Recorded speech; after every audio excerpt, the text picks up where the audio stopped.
चलिए फ्रेंड्स, स्वागत है आप सभी का हमारे इस नई वीडियो में। आज की वीडियो में हम आपके लिए लेके आए हैं डेली डोज 9। आज का करंट अफेयर रहेगा 1 जुलाई से 5 जुलाई 2020। तो चलिए शुरू करते हैं। केंद्र सरकार ने भारत चीन तनाव के बीच टिकटॉक समेत जितने मोबाइल ऐप पर प्रतिबंध लगा दिया है उनकी संख्या है 59। जिस देश की सरकार ने घाटे और कम उत्पादन के कारण देश की सभी सरकारी जूट मिलों को बंद करने का फैसला किया है वह है बांग्लादेश। भारत और भूटान के बीच हाल ही में जितने मेगावाट के खोलोगेचू जेवी हाइड्रो इलेक्ट्रिक प्रोजेक्ट को लेकर समझौते पर हस्ताक्षर किए गए हैं वो है 600 मेगावाट। अंतर्राष्ट्रीय क्षुद्र ग्रह दिवस मीन्स इंटरनेशनल एस्ट्रॉयड डे जिस दिन मनाया जाता है 30 जून। भारत सरकार ने विश्व बैंक समूह के साथ तमिलनाडु में जितने परियोजनाओं के लिए समझौते पर हस्ताक्षर किए हैं वो परियोजनाएं हैं 2। केंद्र सरकार ने उत्तर प्रदेश की राज्यपाल आनंदीबेन पटेल को जिस राज्य के राज्यपाल पद पर अतिरिक्त कार्यभार सौंपा है मध्य प्रदेश। नासा ने वाशिंगटन डीसी स्थित अपने मुख्यालय का नाम जिसके नाम पर रखने का फैसला किया है वो है मैरी डब्ल्यू जैक्सन। माइक्रोसॉफ्ट ने हाल ही में घोषणा की है कि वह दुनिया भर में अपने सभी जितने रिटेल स्टोर को हमेशा के लिए बंद कर रही है वह है 83 रिटेल स्टोर्स। दिल्ली सरकार ने कोरोना के इलाज हेतु जिस बैंक को बनाने का फैसला लिया है वह है प्लाज्मा बैंक। जिस देश ने हाल ही में अमेरिका के राष्ट्रपति डोनाल्ड ट्रंप के खिलाफ गिरफ्तारी वारंट जारी किया है वह है ईरान। राष्ट्रीय चिकित्सक दिवस मीन्स नेशनल डॉक्टर्स डे जिस दिन मनाया जाता है 1 जुलाई। हाल ही में जिस राज्य ने प्रोजेक्ट प्लेटिना के तहत दुनिया का सबसे बड़ा प्लाज्मा थेरेपी परीक्षण शुरू किया वह है महाराष्ट्र। अटॉर्नी जनरल के वेणुगोपाल के कार्यकाल को जितने साल तक के लिए बढ़ा दिया गया है 1 साल तक के लिए बढ़ाया गया है।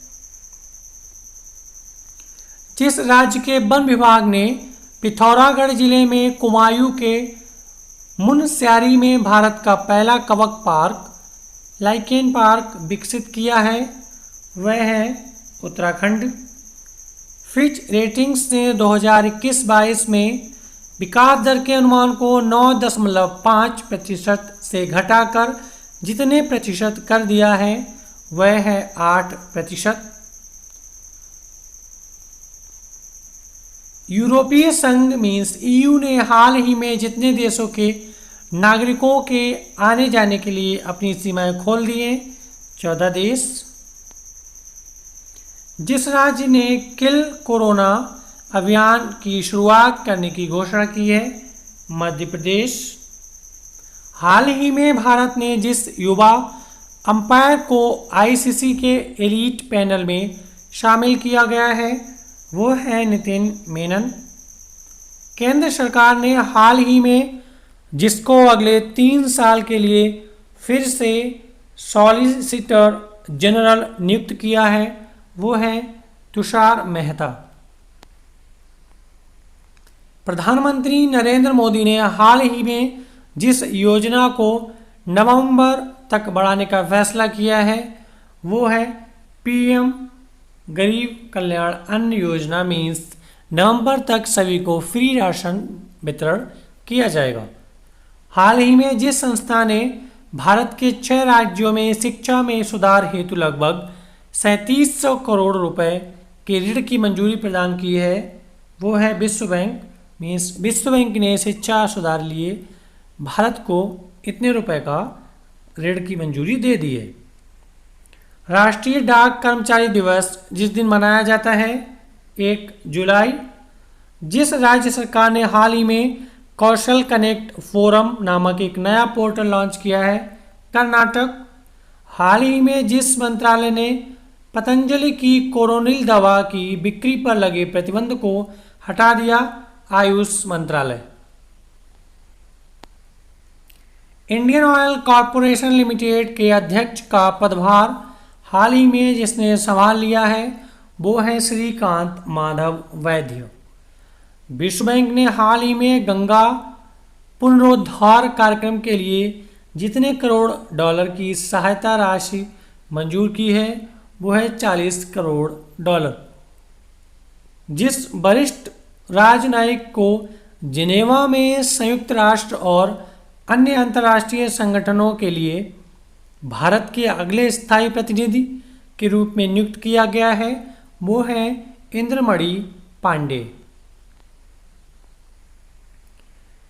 केंद्र सरकार ने हाल ही में जितने महीने के लिए पूरे नागालैंड को अशांत क्षेत्र घोषित किया है, 6 महीने के लिए।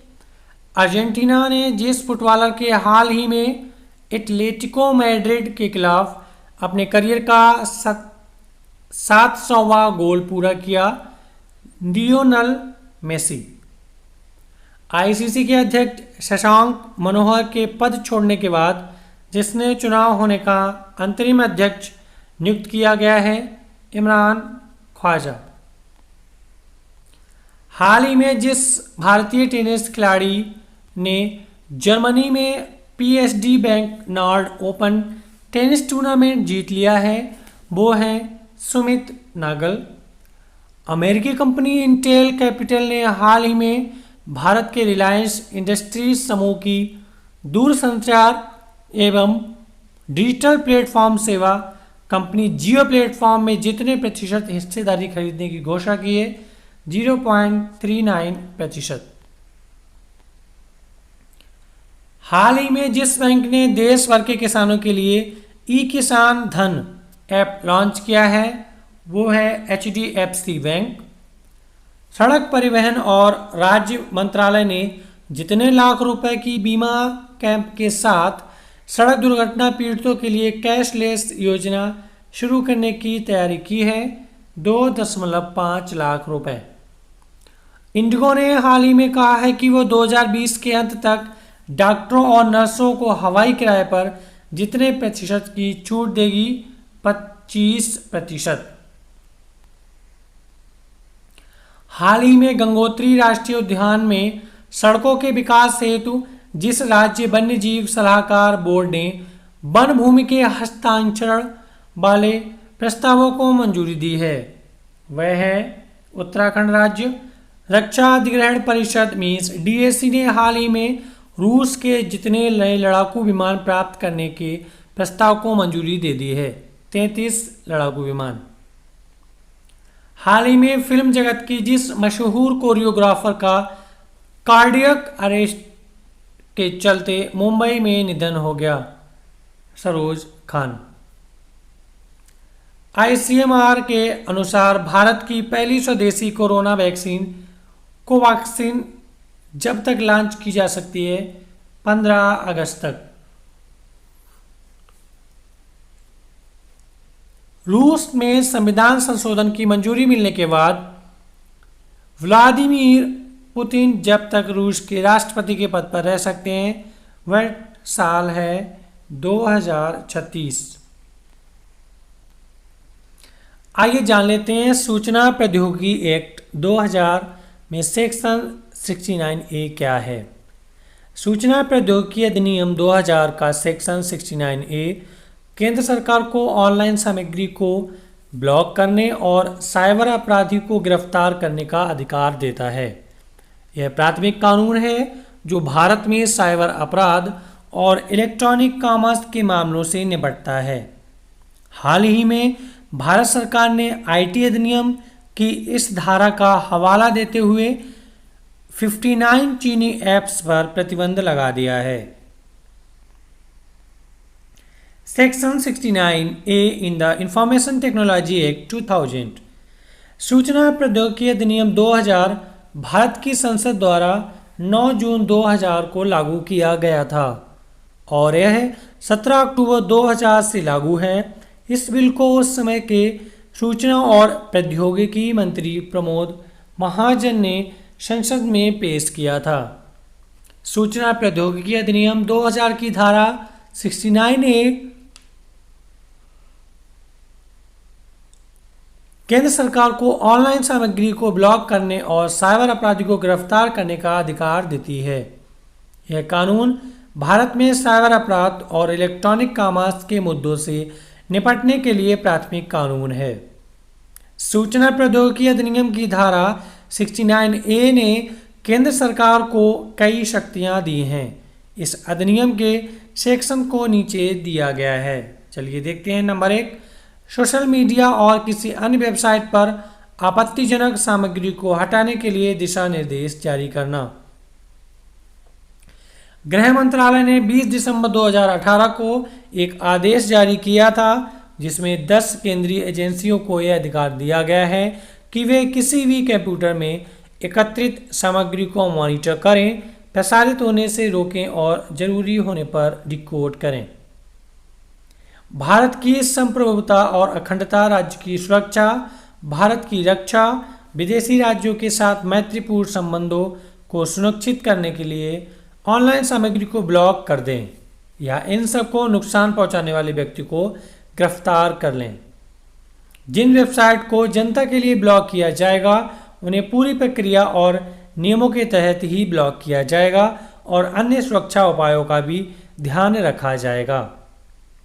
जारी किए गए दिशा निर्देशों उपधारा 1 का अनुपालन करने में विफल रहने वाले संबंधित अधिकारियों को 7 साल तक की कैद की सजा हो सकती है और जुर्माना भी देना होगा। कुछ राजनीतिक दलों ने निजता के मौलिक अधिकार के उल्लंघन के आधार पर इस एक्ट को चुनौती दी थी, लेकिन सर्वोच्च न्यायालय ने 2015 में दिए गए निर्णय में आरोप को खारिज कर दिया था। सर्वोच्च न्यायालय ने कहा कि केंद्र एक इंटरनेट साइट को ब्लॉक करने के निर्देश राष्ट्रीय सुरक्षा इतिहास से संबंधित मामलों में जारी करने के लिए अपनी शक्ति का प्रयोग कर सकता है। न्यायालय ने यह भी कहा कि राष्ट्रीय सुरक्षा व्यक्तिगत निजता से ऊपर है।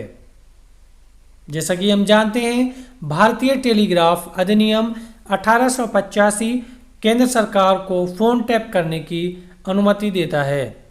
सुप्रीम कोर्ट ने 1996 में एक फैसला दिया था और कहा था कि सरकार केवल सार्वजनिक आपातकाल के मामले में फ़ोन टैप कर सकती है, लेकिन आईटी एक्ट के सेक्शन 69A के मामले में सर्वोच्च न्यायालय द्वारा ऐसा कोई प्रतिबंध नहीं लगाया गया है।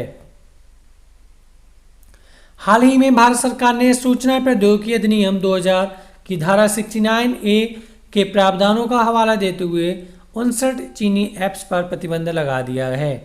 केंद्र ने पाया कि ऐप भारत के लोगों को गोपनीयता डाटा इकट्ठा कर रहे थे।